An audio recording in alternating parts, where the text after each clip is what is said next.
participa en la Escuela Nacional para Maestras de Jardines de Niños. También es docente en esta institución, así como en el curso Bienestar y Vida Saludable en la edad preescolar. Se ha desempeñado como organizador de múltiples eventos tanto culturales como académicos y como profesor de educación física en el nivel preescolar.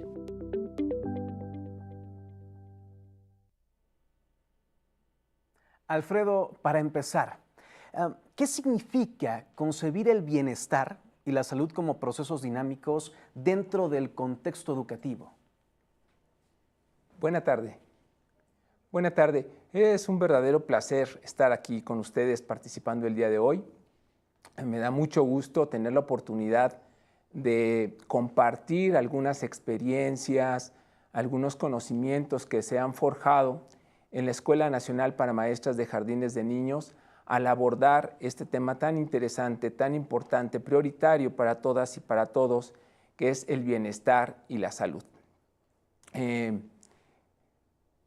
Hablar de bienestar y hablar de salud en el medio educativo es hablar de cercanía con la otredad, es hablar de respeto, de compromiso, de responsabilidad, de corresponsabilidad, pero también es hablar de acciones muy concretas, específicas, en donde podamos ver objetivizado, concretado, algunos de los planteamientos para atender la salud de nuestra comunidad. Para poder responder la pregunta, es necesario reflexionar un poco en torno a este constructo de salud y de bienestar. Realmente el concepto de salud ha evolucionado rápidamente en la historia de la humanidad. Es decir, en 1946, la OMS plantea su definición, que seguramente muchas y muchos de ustedes reconocen, y nos dice que la salud es el completo estado de bienestar físico, mental y social.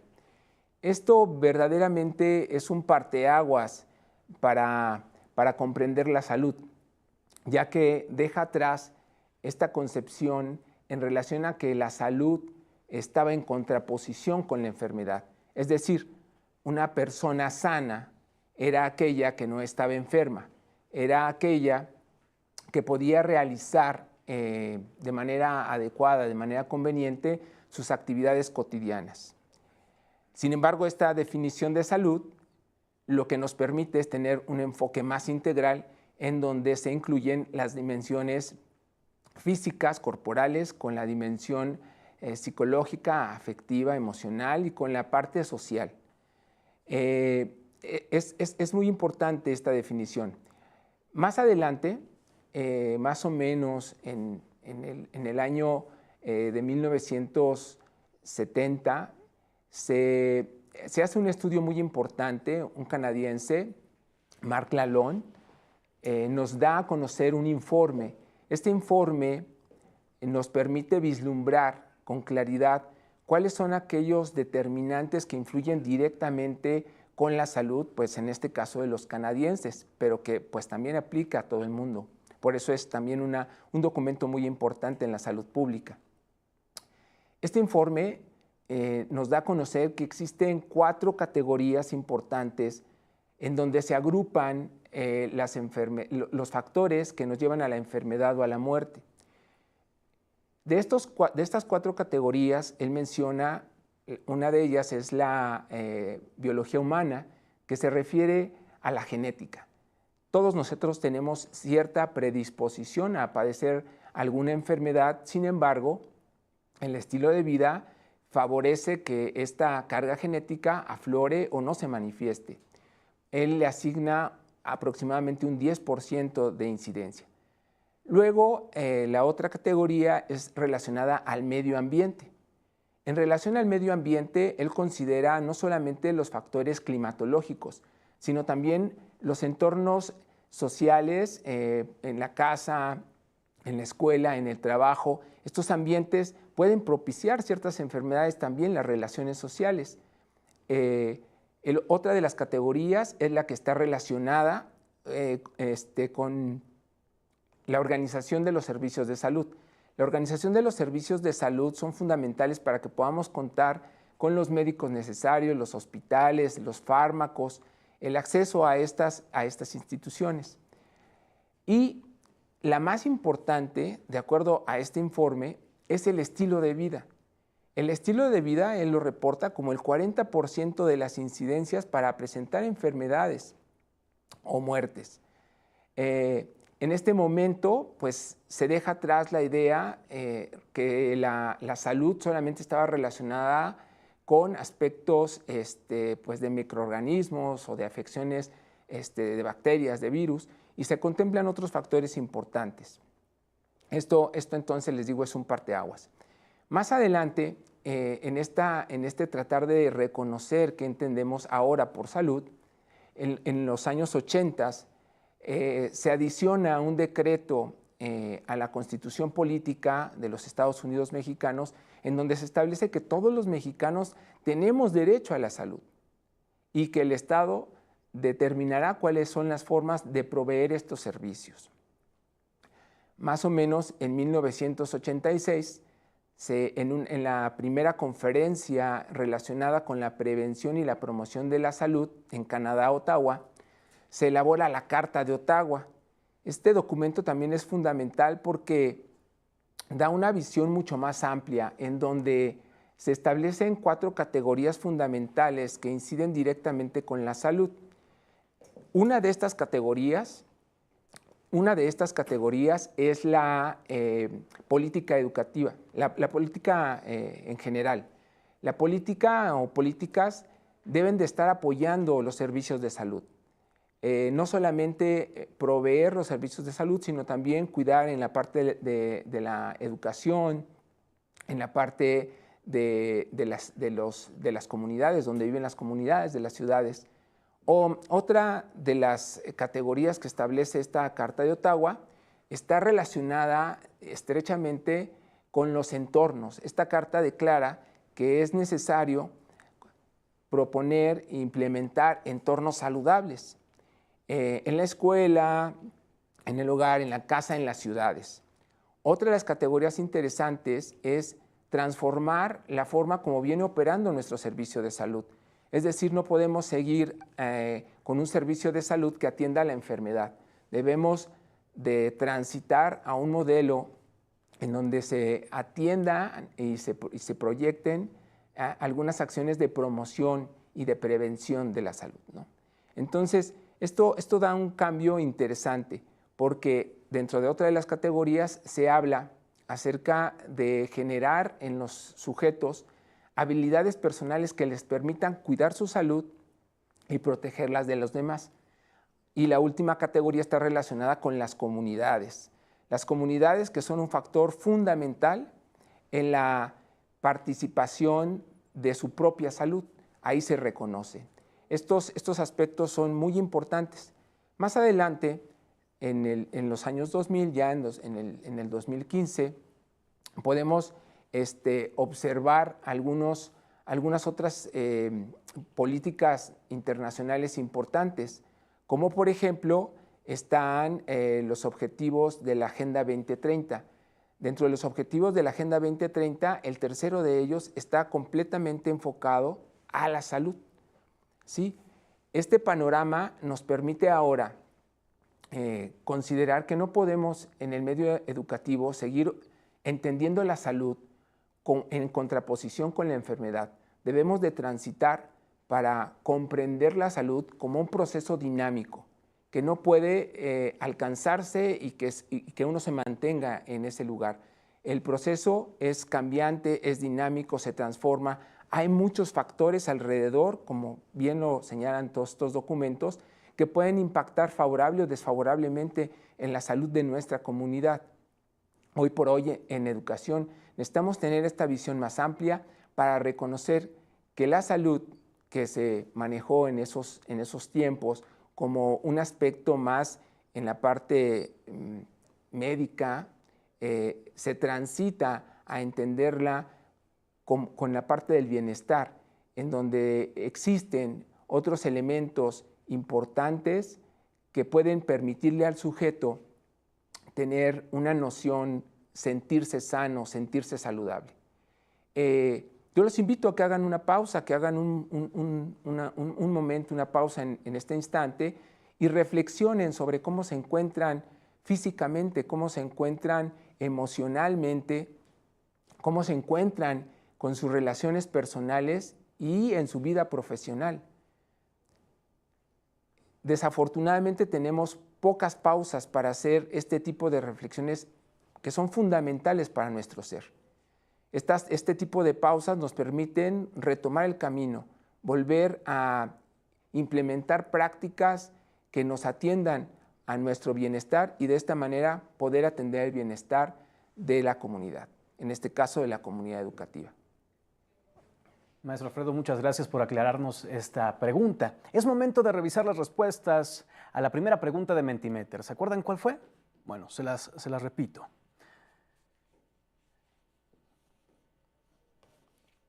¿Está apareciendo en pantalla?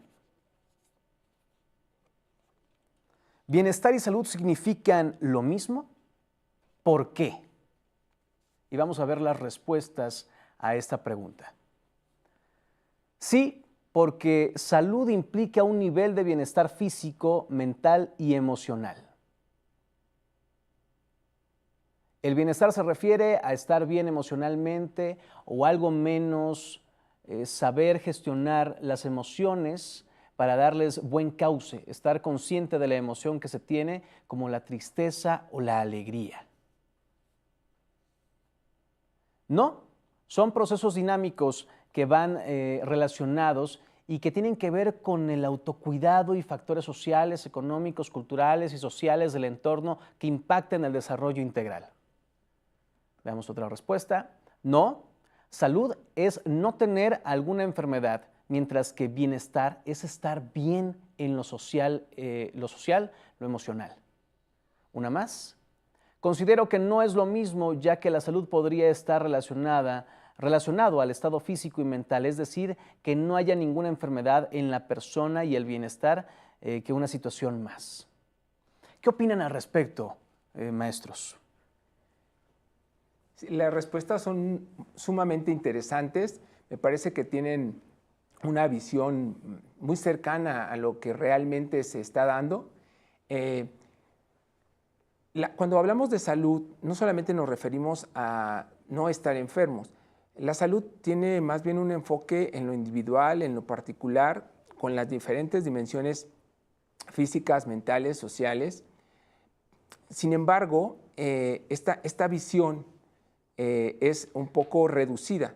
Cuando hablamos del bienestar, hablamos también de la salud, también se considera la salud, pero se consideran otros elementos más, otros elementos como el sentirse pleno, el saberse a gusto con el lugar, con la manera en la que vives, con la forma en la que te relacionas, con tu profesión,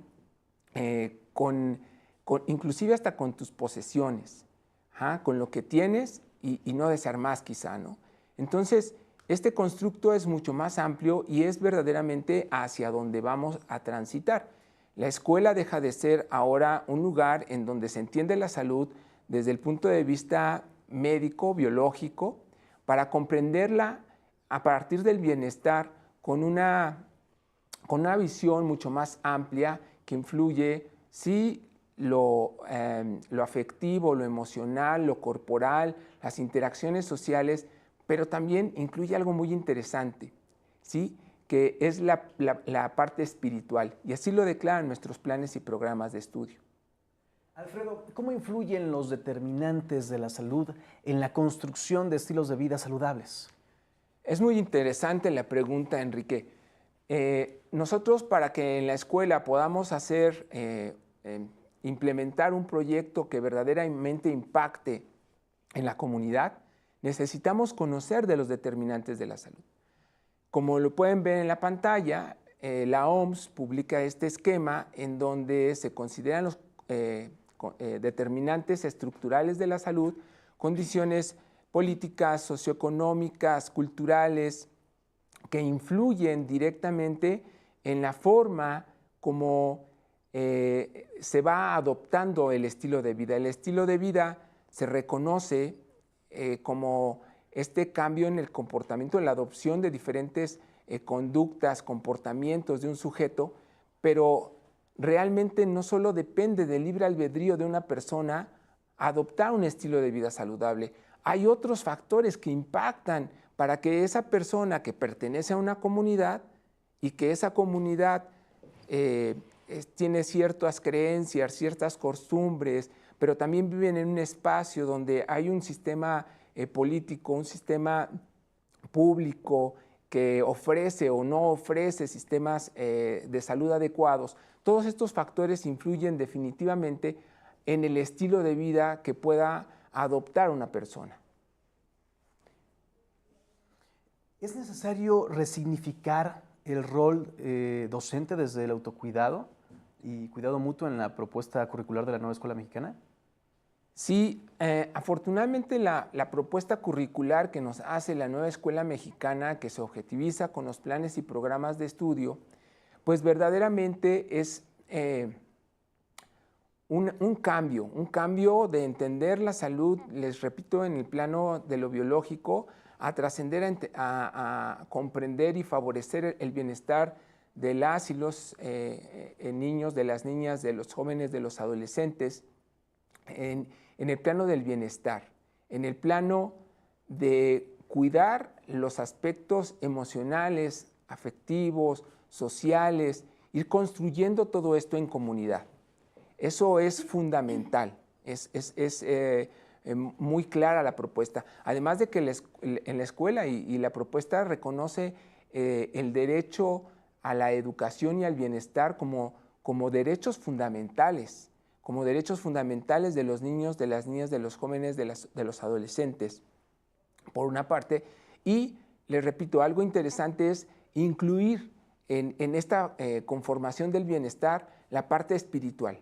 La parte espiritual que tenemos muy abandonada actualmente en la cultura y obviamente en las escuelas, apenas están dando algunos inicios de atender esta parte, conceptualizando lo espiritual no relacionado con la religión, con alguna secta, sino más bien con el tener la oportunidad de mirarte tú, de estar contigo mismo, de comprenderte y de saber cómo interactúas con los demás. Esta parte espiritual, les digo, es poco atendida en las escuelas y me parece que desde ahí necesitamos ir transitando.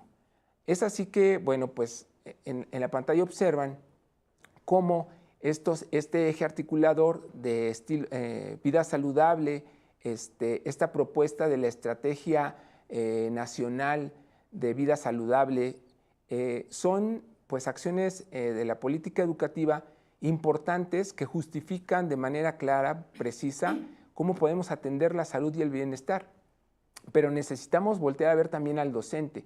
En la escuela hemos tenido la oportunidad de realizar algunos diagnósticos importantes a nuestras estudiantes a través de algunos cursos en donde nos damos cuenta que las estudiantes saben perfectamente que no realizan actividad física, se declaran ellas mismas como con un estilo de vida poco activo.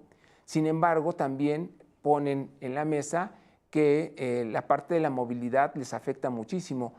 Invierten 2, 3 y hasta 4 horas de traslado para llegar a la escuela, entonces pues el tiempo se tiene que reorganizar, pero además también la posibilidad económica para poder comprar sus alimentos en las cercanías de la institución es difícil. Esto también le resta tiempo a su descanso. Y en el descanso, pues necesariamente tenemos que también incidir.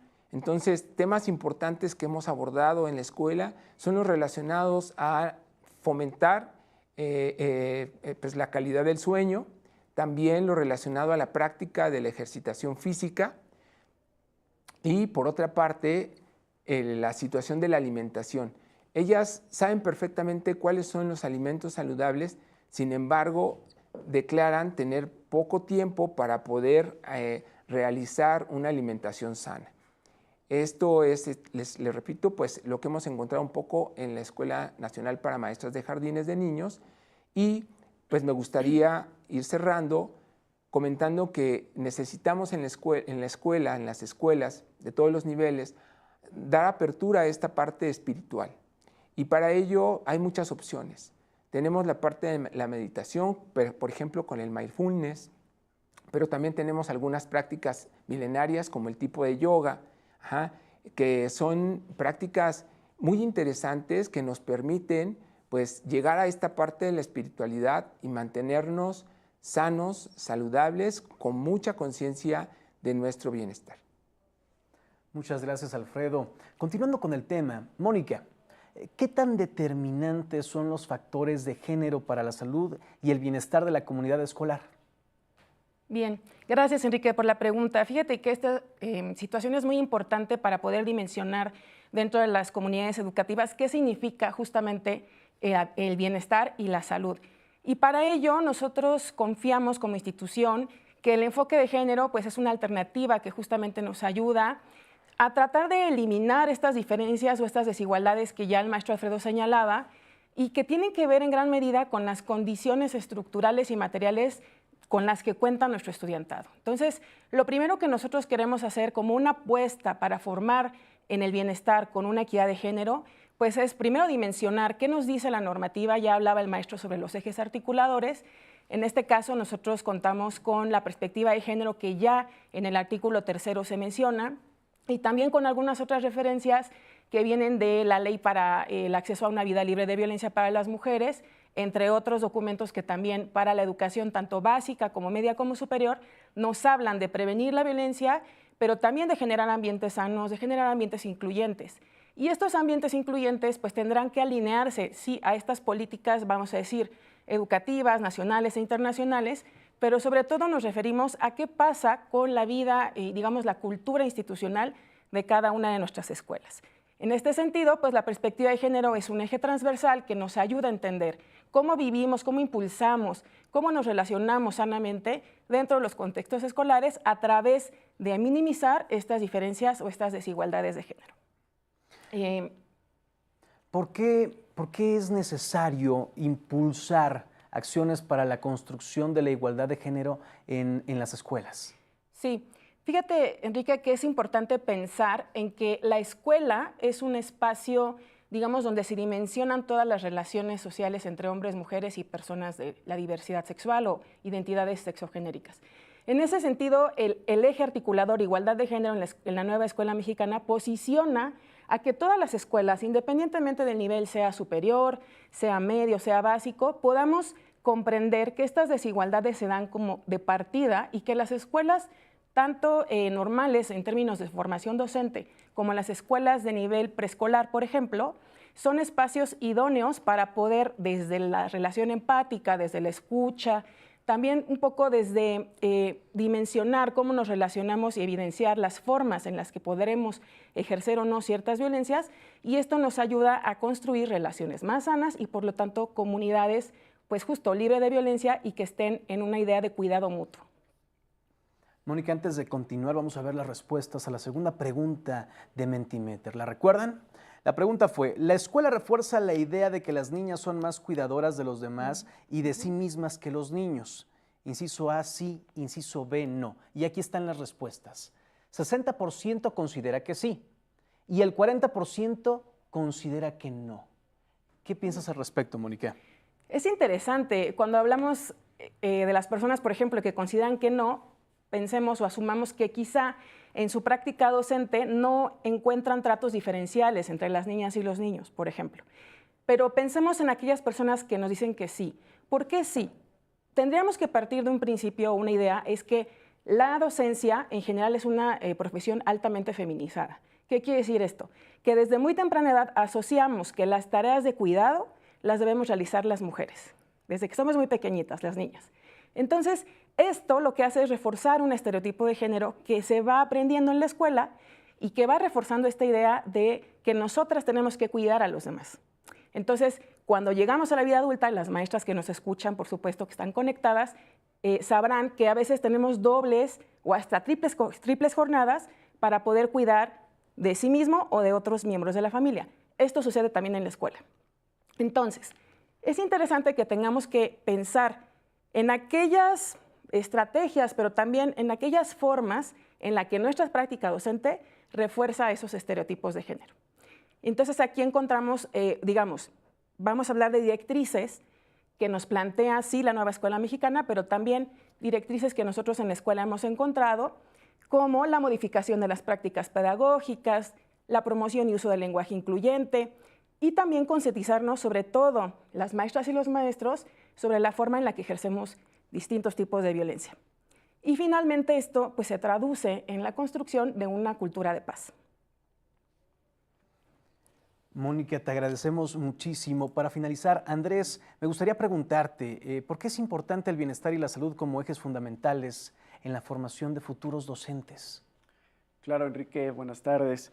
En la NMJN estamos entendiendo que la salud y el bienestar no son componentes aislados, sino son elementos fundamentales que son parte de nuestra misión institucional y de nuestro proyecto académico. ¿Sí?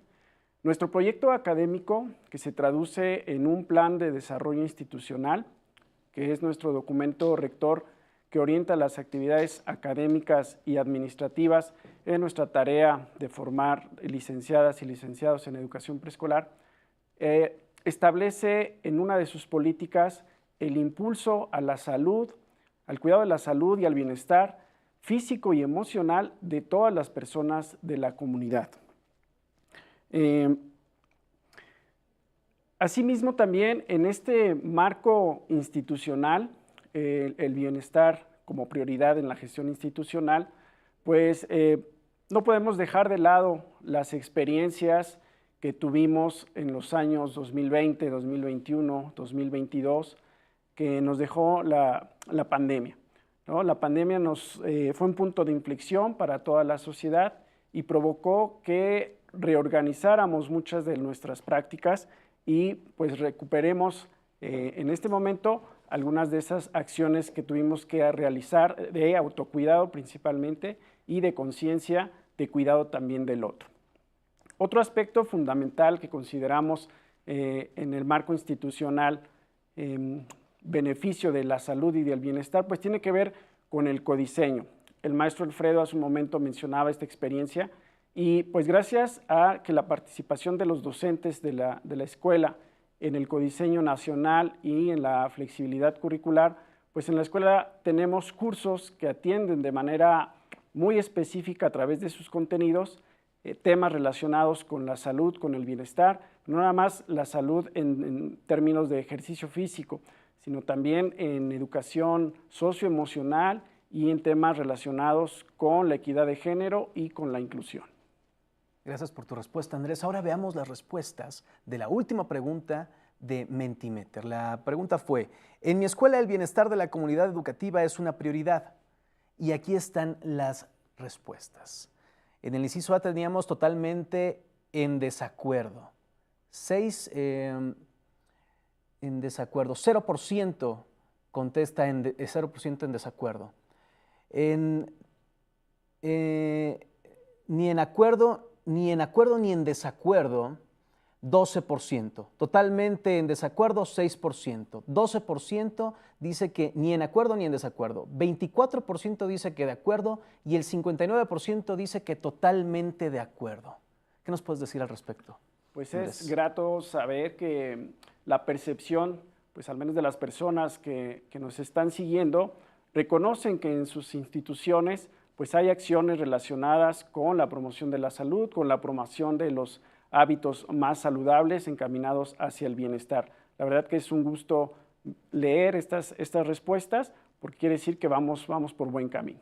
Y hablando de esto, ¿qué acciones han desarrollado para promover el bienestar físico, el bienestar emocional y social de su comunidad educativa? Pues sin mencionar ya de manera particular todos los ajustes, toda la reorganización escolar que tuvimos que hacer a la vuelta a las actividades presenciales, vamos a hablar de la atención al estudiantado con algunos ajustes y estrategias. Como ya decía el maestro Alfredo, nuestros estudiantes vienen desde muy lejos y pues llegan a veces sin desayunar o con pocas horas de sueño y descanso. Y decidimos reorganizar la jornada escolar para que ellas pudieran tener 2 periodos de descanso, uno de 20 minutos y uno de hasta 40 minutos, para que pudieran atender estas necesidades fundamentales que les permitieran continuar su jornada académica. Dentro de estos espacios de receso implementamos una estrategia llamada pausas recreativas, que son acciones lúdicas para fomentar la práctica del ejercicio físico y las actividades recreativas. Así de tal manera que no nada más las estudiantes, sino todo el personal docente o personal administrativo que quisiera tener un momento de esparcimiento, lo pudiera hacer a través de estas pausas recreativas. Por otra parte, los programas institucionales que se han venido consolidando a través de los últimos años, programa de tutoría, por ejemplo, que se encarga de organizar en 2 modalidades la atención al estudiantado. Por una parte, todos los docentes que atendemos a un mismo grupo somos tutores grupales y le damos acompañamiento académico a nuestras estudiantes. Pero aquellos casos con situaciones y perfiles más específicos que requieren otro tipo de atención, pues se asigna un tutor individual. Y de esta manera, en la Escuela Nacional para Maestras de Jardines de Niños, todas nuestras estudiantes tienen el acompañamiento de un tutor o una tutora y todos los docentes desempeñamos el rol de la tutoría. Por otra parte, el programa de género ha implementado principalmente 2 grandes estrategias a través de jornadas en el Día Internacional de la Eliminación de la Violencia contra la Mujer y en el Día Internacional de la Mujer. Y estas jornadas buscan justamente, lo que dice la maestra Mónica, sensibilizar a toda la comunidad sobre estas conductas y estos comportamientos que no permiten o que impiden que tengamos espacios libres de violencia, que tengamos espacios más incluyentes. Y por último, en esta parte de la atención al estudiantado, el seguro facultativo para estudiantes. Si bien es una prestación que todas las alumnas y alumnos de las escuelas públicas reciben, para la escuela es muy importante que nuestras estudiantes y nuestros estudiantes tengan este servicio, ya tengan la alta en su clínica y tengan garantizada esta atención médica que es gratuita y que les da cobertura por cualquier situación de enfermedad o de accidente. Desde su experiencia, ¿qué significa hoy educar con un sentido de bienestar y la salud? En la NMJN estamos convencidos que es importante, es necesario reconocer a cada integrante de nuestra comunidad como un ser completo, con un cuerpo que tiene necesidades de movimiento, de alimentación, de descanso, que tiene una mente que necesita ser estimulada, desarrollada, con emociones, con vínculos, con sentimientos que necesitan ser expresados en una comunidad, en un ambiente cordial, de respeto, de colaboración. Agradecemos a la docente Mónica y a los docentes Andrés y Alfredo por compartir su experiencia y reflexiones con nosotros. Sus aportaciones sobre el bienestar y la salud en la formación docente destacan la importancia de cuidar, no solo a nuestras y nuestros estudiantes, sino también a quienes están al frente del aula. Sabemos que, una práctica docente saludable y equilibrada impacta directamente en la calidad educativa. Por eso, para complementar este valioso tema, les compartimos algunos recursos adicionales que las y los especialistas ponen a su disposición. Pueden acceder a ellos a través de los comentarios. Aprovecho este momento para compartirles una herramienta digital que, puede ser de gran utilidad para su formación.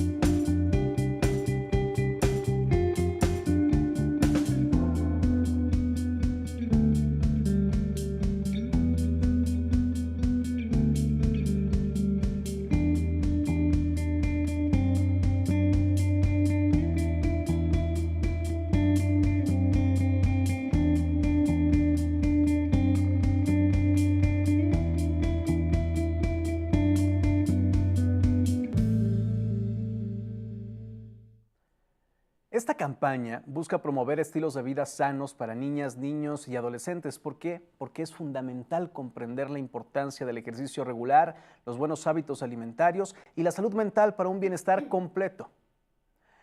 Maestros, durante la transmisión nos llegaron, varios comentarios y dudas del grupo. ¿Podrían ayudarnos con sus respuestas? Iniciamos. Antonio Pérez pregunta, ¿qué tipo de actividades sugieren para promover la salud y el bienestar de las mujeres en las escuelas? Sí, Enrique, esta pregunta es interesante. Agradecemos a la audiencia su interés, porque justamente tiene que ver con la forma en la que reconocemos o vemos cómo concebimos la salud entre las mujeres y los hombres. O sea, si hay padecimientos que las mujeres tienen en particular, o sea, eso sí hay que reconocerlo. Por ejemplo, temas relacionados con la salud reproductiva, la salud sexual, y el hecho de reconocer primero cuáles son sus características y a través de sus voces generar pues una construcción colectiva más horizontal, más democrática de estas estrategias. Algo que puede funcionar es hacer grupos de discusión o hacer grupos con actividades ya sea recreativo, deportiva o artísticas para reconocer esas necesidades. Y un segundo ejemplo que creo puede ser bastante útil en los distintos niveles, según la adecuación, por supuesto, a los rangos de edad, tendrá que ver con preguntarles también a ellas y a ellos qué necesitan, sobre todo a ellas cuyas necesidades en salud generalmente son menos atendidas por esta cuestión que ya hablaba yo del trabajo de los cuidados. Majo Gil comenta, el bienestar incluye la salud, mas no es lo único. Y aquí les voy a realizar 3 preguntas. Mario Fernández pregunta, ¿qué estrategias puede incorporar el personal directivo para promover el bienestar de su comunidad escolar? Pregunta 1. Andrea Guzmán pregunta, ¿la carga académica afecta el bienestar personal? Pregunta 2. Tania Vázquez pregunta, ¿qué acciones concretas podrían implementarse en la formación docente para fomentar el autocuidado y la salud emocional? Correcto. Bien, en cuanto a la primera pregunta, me parece fundamental, me parece muy importante que los directivos establezcan políticas o estrategias al interior de su institución en donde se prive como un eje, como un hilo conductor, el cuidado del bienestar y de la salud, no solamente de las niñas, de los niños, de los estudiantes, sino de toda la comunidad. Necesitamos que en las escuelas se viva en bienestar para que podamos educar el bienestar de los niños, de las niñas, de los jóvenes y de los estudiantes. Establecer vínculos, es decir, hacer gestión para establecer vínculos con otras instituciones que nos acerquen recursos, que nos permitan cubrir las necesidades de nuestra institución en el ámbito del bienestar, sería interesante. Hay una labor muy interesante que hace Sokavati Yoga, dando recursos con docentes a escuelas para que les puedan acercar este tipo de servicios de yoga. Entonces, esta parte de la gestión hacia el exterior es fundamental. Y bueno, el cuidado de los estudiantes es importante, pero el cuidado del personal docente es necesario. Sí, me parece que es interesante sumar a lo que ya plantea el maestro Alfredo, reflexionar también, bueno, insisto mucho en el tema de los cuidados, ¿no? ¿Cómo nos cuidamos entre todas y todos? Y eso implica también no mirarlo como una estrategia de orden remedial, sino una estrategia también preventiva, ¿no? Y la prevención tiene que ver justamente con articular acciones que sean de interés, que sean motivadoras para toda la comunidad educativa, llámese estudiantes, personal docente, personal administrativo, en donde todas y todos aprendamos a convivir. O sea, creo que la convivencia, por eso yo hablaba mucho de la educación y la cultura para la paz o la educación para la paz, porque tiene que ver con eso, con la convivencia sana y con las formas en las que entre nosotros como comunidad ponemos al servicio de todas y todos los recursos que tenemos. Sumado, por supuesto, a la articulación de los servicios y a la vinculación con otras instancias, el cuidado hacia el estudiantado tiene que ver con esto, ¿no? Con también saber yo qué puedo ofrecer a la comunidad desde lo que soy como persona y cómo puedo aportar al cuidado de todas y de todos y, por supuesto, de la comunidad entendida como ese entorno incluso ambiental. Me parece que en las actividades que las escuelas puedan implementar, es importante, ya lo decían la maestra Moni, escuchar cuáles son las necesidades, cuáles son los intereses del estudiantado y darles oportunidad a que se realicen ese tipo de actividades que ellas y ellos necesitan. Estas actividades pueden ser deportivas, pueden ser recreativas, culturales, artísticas. Lo importante es que tenga un componente alto de disfrute, de placer, de goce, de convivencia, de respeto, de colaboración, de entendernos que en la convivencia con el otro estamos generando un mayor bienestar para toda esa comunidad. Por ahí creo que podemos impactar. Muchas gracias. Guadalupe Martínez comenta, excelente tema, considero el bienestar físico y mental de los docentes es prioritario para poder cuidar y educar a otros. Óscar López comenta, la práctica del mindfulness en el aula ayuda mucho para que los niños se concentren y que desarrollen la capacidad de gestionar sus emociones. Y dos preguntas vienen a continuación. Raúl Gutiérrez dice, ¿cómo puede fortalecerse el sentido de comunidad y apoyo entre las estudiantes de educación preescolar para mejorar su bienestar? Y la segunda pregunta de Sara Beltrán, ¿cómo puede fortalecerse el sentido? Es la misma, es exactamente lo mismo. Nos vamos con la primera, se las vuelvo a repetir. ¿Cómo puede fortalecerse el sentido de comunidad y apoyo entre las estudiantes de educación preescolar para mejorar su bienestar? Sí, esta es una pregunta joya, ¿no? Justo creo que pone en el centro la idea de cómo nos relacionamos, hablando de un principio muy interesante que es la sororidad, ¿no? Entendida como esta capacidad de ser compañeras, de ser solidarias con las otras. Me estoy centrando en la idea de las mujeres, aunque creo que es una cosa que tenemos que hacer todos y todas, porque tiene que ver con esta idea de la empatía, ¿no? De tratar de entender cómo vive la otra persona, en este caso como mujeres docentes de educación preescolar, que es una profesión altamente feminizada, y tratar de entender desde ahí, desde dónde están sus características, su historia de vida, y lo que le duele a la otra compañera me puede doler a mí, ¿no? Entonces, en ese sentido, se crea un espacio, digamos, de mucho intercambio empático, de diálogo y de esta idea de sororidad que pues fortalece a la comunidad y por lo tanto fortalece el lazo entre nuestras relaciones entre estudiantes, pero también entre la comunidad docente. Sí, sumando al planteamiento que realiza la maestra Mónica, me parece fundamental que podamos considerar a la comunidad, a la comunidad que rodea a la institución, reconocer sus saberes, reconocer sus costumbres, reconocer sus hábitos, para que en conjunto y en comunión con la comunidad podamos establecer lazos que nos permitan tener un impacto verdadero y concreto en el bienestar de todos, en el bienestar de los docentes, de las y los estudiantes, pero también del personal de apoyo y reconociendo esta parte de la comunidad, que es uno de los planteamientos bien establecidos de la nueva escuela mexicana, me parece que podemos tener éxito. Es decir, tomarnos de los brazos codo a codo y caminar juntos. Muy cierto. Óscar López comenta, la práctica del mindfulness en el aula ayuda mucho para que los niños se concentren y que desarrollen la capacidad de gestionar sus emociones. Dos preguntas. Raquel Hernández, ¿qué buenas prácticas podrían aportar los docentes formadores para cuidar el bienestar de sus estudiantes? Y segunda pregunta, Anaí Romero, ¿qué tipo de formación reciben los docentes sobre equidad de género y prevención de la violencia? Me gustaría participar en la primera. Nosotros tuvimos la oportunidad, como comentó el maestro Andrés, de participar en el codiseño, y el codiseño nos permitió, pues a partir de nuestros conocimientos, los conocimientos de la comunidad, hacer propuestas muy concretas. Entonces tenemos varios cursos que pertenecen a la flexibilidad curricular, que es decir, que nosotros los construimos dentro de nuestra institución, la única escuela formadora de licenciadas en educación preescolar en la Ciudad de México. Y entonces ahí hicimos una propuesta de varios cursos. Voy a hablar de una franja que es lo relacionado con la educación física. Tenemos educación física en cuarto semestre. Luego en quinto semestre tenemos otro que se llama integración de la corporeidad y desarrollo de la motricidad.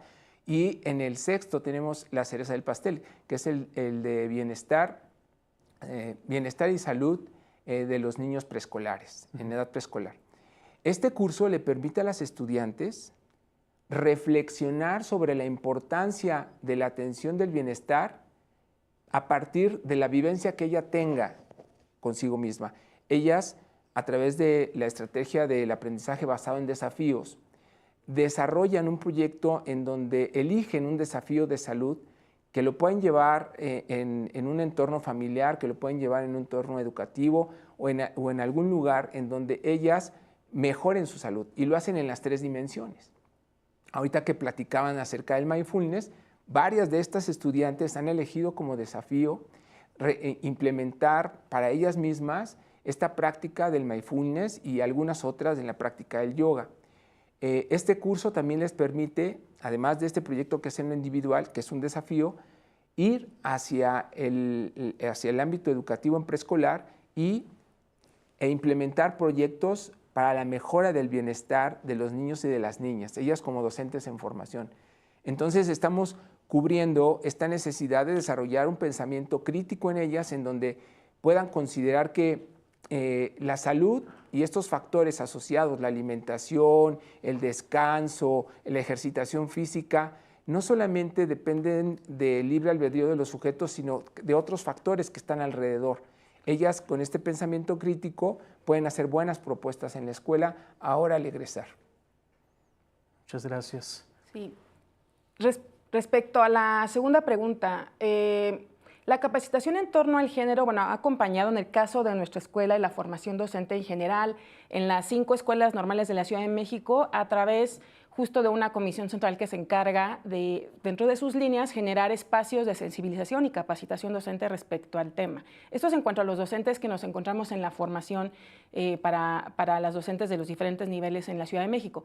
Y por otro lado, en la formación de preescolar específicamente, también dentro del codiseño de la entidad contamos con un curso que justamente aborda estas cuestiones de educación democrática, convivencia con perspectiva de género y que pretende justamente poner al centro estos temas que las estudiantes y los estudiantes de nivel preescolar van a enfrentar ya en su práctica docente.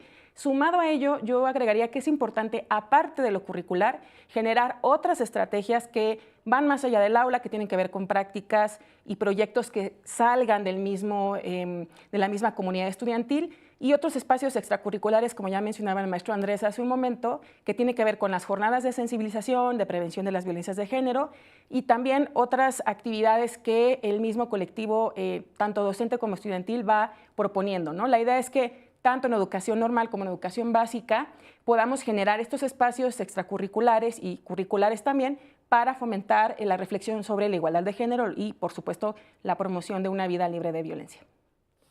Muchas gracias. Bárbara Torres comenta, implementar el lenguaje inclusivo en preescolar sin duda es todo un reto. Diana Chávez pregunta, ¿cómo se puede fomentar el sentido de la espiritualidad en el aula? Bien, necesariamente se tiene que vivir. Necesariamente se tiene que vivir y acercar a los niños, las niñas, los jóvenes y los adolescentes a estas prácticas es fundamental para su bienestar. El hecho de que los niños y las niñas tengan la posibilidad de hacer una pausa en su día a día, de centrar toda su atención para poder mirarse y conocerse en cuanto a emociones, a sentimientos, y la manera como puedan expresar estas emociones, estos sentimientos y así establecer relaciones con el otro, son posibilidades que se le pueden acercar a los niños y a las niñas desde edades tempranas. Esta práctica del mindfulness es atención plena, es lo que significa, no solamente abona a esta práctica del manejo de emociones, sino al desarrollo de algunas habilidades cognitivas importantes, porque ejercita a los niños, a las niñas, a centrar su atención, a no estar dispersos, a estar aquí, a estar en este momento y a estar ahora. Entonces, hay muchas herramientas que son muy básicas, centrar la atención en la respiración, con algunas actividades, pues pueden ser lúdicas, pero no necesariamente. Las niñas y los niños comprenden mucha claridad la importancia de este tipo de actividades y lo hacen de adecuada. Yo he tenido la oportunidad de trabajar con niños, con las prácticas del yoga, por ejemplo, y los niños lo toman muy en serio, lo hacen verdaderamente mejor, con mayor atención que en los primeros acercamientos parece que esta práctica de la espiritualidad abandonada desafortunadamente en las escuelas, pues podemos empezar a avanzar haciendo propuestas desde la formación de las docentes para que ellas a su vez lo puedan llevar a los jardines de niños. Y vamos con el comentario, una pregunta. Rafael, buen día. Muy completos los temas que presentan el día de hoy. Y Miguel Hernández, ¿cómo ayudan las pausas activas al autocuidado, tanto de docentes como de los alumnos? Bien, pues estos espacios, al menos que implementamos en la Escuela Nacional para Maestras de Jardines de Niños, pues nos permiten romper esa rutina que tienen las estudiantes para, como decía el maestro Alfredo, tengan un momento para mirarse a ellas, para hacer consciente cómo se sienten, cómo están, qué es lo que necesitan, y en esos espacios poder dar atención a estas necesidades, ¿no? A tomar algún alimento, simplemente a estar sentadas o recostadas, descansando un momento, haciendo una pausa, o teniendo interacción con otras compañeras, con otras amistades, ya sea a través de estas actividades lúdicas que proponemos, o simplemente este diálogo, esta convivencia con otras compañeras. Estos espacios que promovemos, pues sí son importantes. Estos espacios de receso son importantes, son necesarios para que nuestras estudiantes, pues bueno, puedan continuar concentradas en su jornada académica y bueno, pues no se haga tan pesada.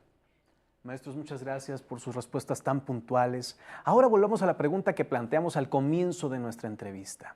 La pregunta fue, ¿cuál es el aspecto más importante para promover el bienestar y la salud? Fomentar el autocuidado físico y emocional como parte del desarrollo personal, el 43% dijo que esa era la respuesta. Crear ambientes escolares que prioricen el respeto, la empatía y el trabajo en equipo, 57% dijeron que esa era la respuesta. Incluir contenidos materiales y prácticas sobre salud integral, el 0% dijo que esa era la respuesta. Maestros, ¿ustedes qué opinan al respecto? Sí, yo considero que, todas son importantes. Es interesante cómo cada quien, desde su perspectiva y de su experiencia también, por supuesto, en el ejercicio docente puede elegirlas. Y a mí me parece que, sumado a todo esto, agregaría que la misma esencia de ser y estar en otra disposición de relacionarme con las personas en el ámbito educativo y en el mundo y la vida cotidiana misma, ¿no? Entonces creo que tiene que ver con una idea muy existencial, vaya, ¿no? De estar en esta convivencia, en este espacio que nos tocó compartir. Y creo que todas estas que son de orden didáctico, que son de orden quizá más organizativo o más teórico-práctico, tendrán que ir englobadas a través de esta idea que, pues, que el todo ser docente, toda persona, la mejor herramienta que tiene es sí misma para relacionarse con los demás, ¿no? De la mejor manera y pues sí, encaminados a la armonía, al respeto y por supuesto a la paz, ¿no? ¿Podrían compartirnos un comentario ya a modo de cierre, maestros? ¿Quién gusta iniciar? Adelante. Pues me parece fundamental que se abran este tipo de espacios para que tengamos la oportunidad de compartir con todos y con todas esta relevancia de atender nuestro bienestar, de atender nuestra salud para después cuidar a los demás. Considero fundamental que tengamos este acercamiento preventivo y no pues remedial, que no nos estemos atendiendo cuando se presenta la sintomatología de algún padecimiento, sino con anticipación, considerar los aspectos o los factores que nos podrían poner en riesgo para poder fomentar nuestro bienestar y de esta manera, ya que nosotros podamos gozar de este equilibrio, pues tratar de favorecerlo en los demás, en nuestros seres queridos, en nuestra familia, en nuestro núcleo familiar y obviamente también con las estudiantes, con los estudiantes, con los compañeros docentes. Entonces, agradezco muchísimo la oportunidad para abordar este tema que necesariamente tiene que estar como prioritario en la agenda de la educación.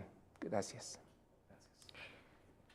Sí, y yo agregaría también en esta idea de transformar, o sea, de tener esta posibilidad de pensarnos siempre en una posibilidad de cambio y que nuestro espacio académico, laboral, el espacio escolar, claro, el espacio de la vida cotidiana, esté siempre en el centro de esta idea de transformar mi vida, mis condiciones, claro, acompañadas de una serie de cosas también estructurales y materiales para poderlo pues vivenciar de una manera pues, más sana y más plena, ¿no? Desde ese lugar.